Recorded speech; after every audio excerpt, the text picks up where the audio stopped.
Սիրելի հայրենակիցներ, քննարկվում է Վահագն Ալեքսանյանի թեկնածության հարցը, պարոն Ալեքսանյան, մինչև ձեզ անդրադառնալը, ուզում եմ մի քանի հարցադրումների պատասխանել կամ հնչեցված մտքերի արձագանքել։ Նախ սկսեմ Հայ Կոնջորյանի երեկվա ամփոփիչ ելույթի սպառնալից տոնից։ Պարոն Կոնջորյան, իսկապես ես առաջարկում եմ ձեզ վերանայել այդ տոնը։ Իսկապես ձեզանից որևէ մեկը չի վախենում, հանգիստ եղեք, եւ բայց գիտեք, ձեր այդ ընդհանուր լարվածության մեջ ես հետեւյալը արձանագրեցի, որ եթե ձեր եղբայրը պարեկների ուղեկցությամբ գնում եւ սպառնում է մարդկանց, դուք էլ հնարավորինս փորձում եք դիստանցավորվել ձեր եղբոր գործողություններից, ինչը նորմալ է, դուք նրա համար պատասխանատվություն չեք կրում։ Բայց դուք գալիս եք այս ամբիոնից մի քիչ ավելի քաղաքակիրթ տարբերակով, այսպես փողկապով, սանրած մազերով, մի քիչ ոսկեղենիկ հայերով, բայց այդ նույն սպառնալիքներն եք հնչեցնում։ Վերանայեք ձեր վարքագիծը, սա նաև բարեկամաբար ենք հորդորում։ Հաջորդը, մի քանի անգամ այս հարցը հնչեցվեց կամ միտքը հնչեցվեց, կարծեմ, այս մեկը չեմ հիշում, բայց նախորդը վստահաբար Մարիա Կարապետյանն էր հնչեցրել, դե իրեն բնորոշ այսպես խորիմաստ դեմքի արտահայտությամբ եւ հայացքով, վատ առումով չեմ ասում, որ օրինակ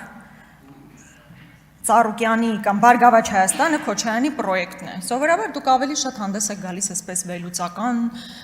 բանով, հա,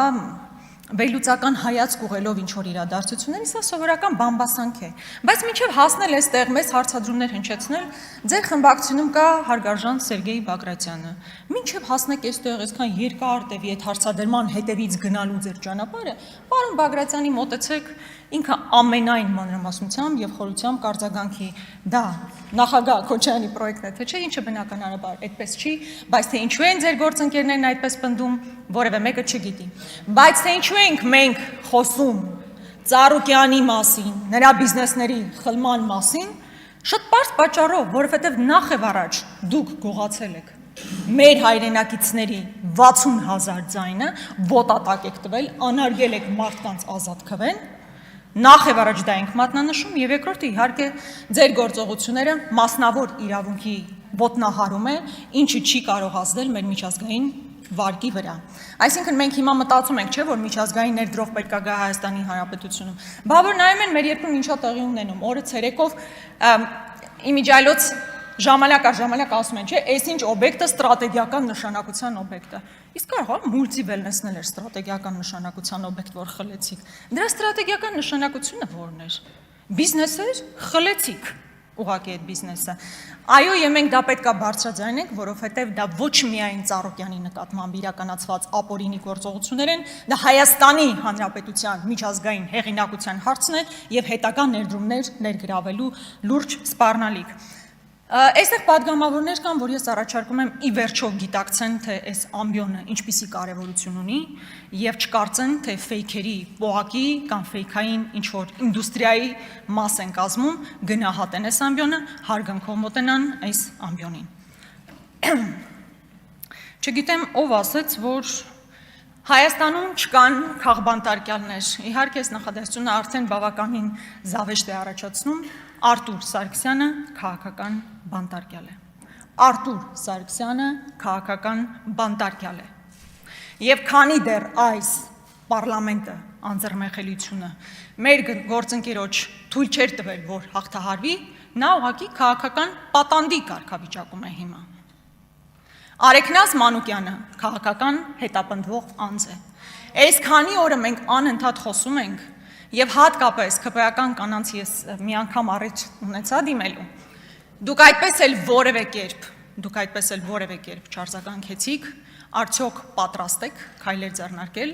որպեսզի Արեգնաս Մանուկյանը կարողանա հանդիպել իր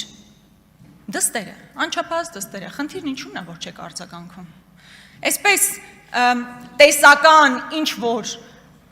խնդիրների մասին, կանանց իրավունքների մասին խոսելը հեշտ է, իսկ կոնկրետ օրինակների վրա խոսելը դժվար է, եկեք խոսեք։ Բայց քանի որ այստեղ հիմնականում նաև հայրենիքի թեման էր արծածում, պարոն Ալեքսանյան, ես ուզում եմ իսկապես գալ ձեր խոսքի այն հատվածից, կարծում եմ ֆունդամենտալ հարց է այստեղ։ Ինչ էր ասում պարոն Ալեքսանյանը իր խոսքի մի մասում, բառացի չեմ մեջբերի, ընդհանուր բովանդակությունը կասեմ։ Ասում է նախորդ խորհրդարանը աննախադեպ է Այն տրամաբանությամբ, որ մենք ի վերջո հասկացանք, թե որն է մեր հայրենիքը։ Նման իմաստը բովանդակության առումով դա էր։ Նախորդ խորհրդարանը մեր անկախ պատմության ամենավատ խորհրդարանն էր,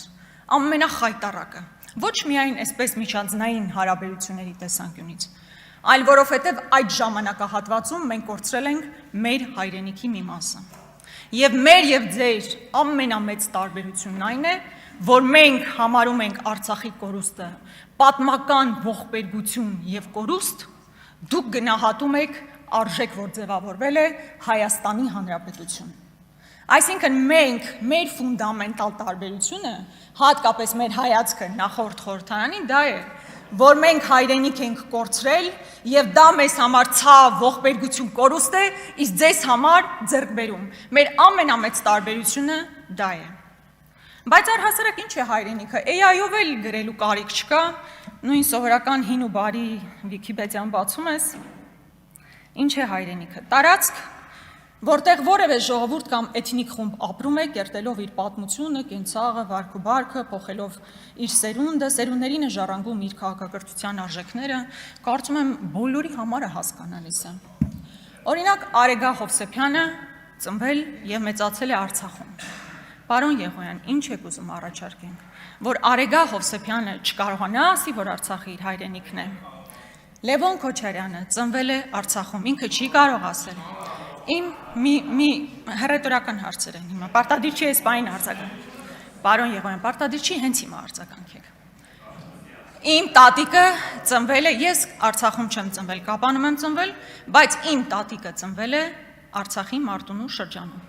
Նրա պապերը, պապ ու պապերը, բոլորը ծնվել են Արցախում։ Արցախը իմ հայրենիքն է։ Արդյոք դա ինձ որպես քաղաքական գործիչ կամ եթե իշխանության մաս լինեի, խանգարում է այնպիսի պետական քաղաքականության մշակում եւ իրականացում, որ ռացիոնալ հողի վրա է, չէ։ Ես հո մտքով գիտակցում եմ իմ ռեսուրսներն ինչպիսին են, ինչպիսի արտաքին քաղաքականություն պետք է իրականացվի, ինչպիսի անվտանգային քաղաքականություն, բայց դա չի խանգարում քո հայացքը, քո պատմությանը փոխել։ Օրինակ ձեր իրական Հայաստանում նորմա է, որ հերոսների նկարները պետք է ջնջվեն ու ասեք դա նորմալ է։ Դա նորմալ չէ։ Երբ որ դուք անմռունչ պատերազմ եք հայտարարում խորհրդանիշների դեմ, դա նորմալ չի։ Եվ մեր ու ձեր տարբերությունը ոչ թե տարածքի շուրջ է, այլ այդ տարածքի բովանդակության շուրջ է։ Այդ տարածքի բովանդակությունը ամենակարևորն է, որովհետև ես կարծում եմ օրինակ Արցախի հերոսամարտը պատմական հաղթանակ էր, ձեռքբերում։ Դուք օրինակ կարծում եք, որ դա եղել է սխալ, ճակատագրական սխալ։ Սա բովանդակության փոփոխություն է, պատմության նկատմամբ հայացքի փոփոխություն է։ Կամ խորհրդանիշները։ Հիմա Արարատի դեմ պատերազմ եք վարում, դա մեզ համար խնդիր է։ Ես որևէ մեկի համար երևի գաղտնիք չի, Խոստուպը ինձ համար ինչքան կարևոր լեռ է։ Այդ կարևորությունը Խոստուպը չունի հավանաբար ձեզ համար։ Խոստուպը մեր բոլոր լեռներից հավանաբար ձեզ համար հերթականն է։ Ինձ համար հերթականը չի։ Արագածը ինձ համար Հայաստանի ուղղակի ամենաբարձր սարն է։ Իսկ Արարատը հայ ժողովրդի, հավաքական հայ ժողովրդի խորհրդանիշն է։ Ու չի կարելի խորհրդանիշները չեղարկել ու նշանակովի դարձնել։ Երբեք խորհրդանիշը նշանակովի չի լինում։ Խորհրդանիշը իր մեջ պատմություն է ներառում, ժառանգություն է ներառում, նշանակովի խորհրդանիշներ երբեք չեն լինում։ Սա մեր տարբերությունն է։ Այստեղ շատ բան կար, հավանաբար այդ առումով ասելու Ռուսաստանի հետ կապված էլ ես զարմացա, որ պարոն Ռոբինյանը այսպես հանգիստ չասեց, որ Ռուսաստանը մեզ համար մարտահրավեր է, հակառակորդ է, որտեղ բոլոր գործողությունները դրա մասին են խոսում։ Երբ որ